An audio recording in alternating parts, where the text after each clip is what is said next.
fosters freedom in the golf swing. What I mean by this is that we have to have control in our connection to the ground. We have to have good balance. If we're not stable and we're not in balance in our lower body, it's hard to have control and stability in our upper body. If we're rolling and swaying and moving and we have dancing feet and our feet are spinning or we're jumping through impact, our arms and hands are going to react with a manipulation to help us get the club head to the golf ball, or at least the ground. So think about your golf swing and think about what your lower body's doing on any given swing and try to work on quieting your lower body down and at the same time using it efficiently to help you generate and transfer power to your upper body in the downswing. So this is kind of what I'm talking about.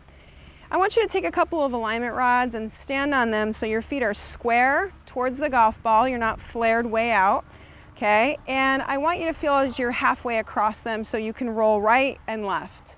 Pay attention to that because you want to pick up on these cues as you're swinging the club and moving your arms in the golf swing. On the backswing, if you find that your first move is to roll out to the outside of your rear foot, you're not in a stable position. Your knee is now outside your ankle, your hip position might be compromised. It's hard to internally rotate properly into that back hip. So pay attention to what your feet are feeling on the backswing. Try to keep your pressure on the inside of the back foot and therefore on the inner half of the alignment rod.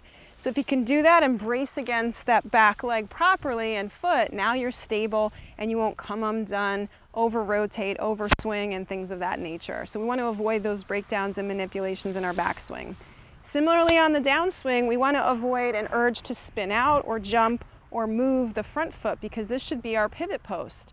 So you don't want to roll too soon to the outside of that front foot because it will definitely compromise your lower body position. Your knees are going to buckle. Now we have the knees and the hips outside of what is our stable base of our ankles. So be very careful on how soon you get to the outside of that front foot.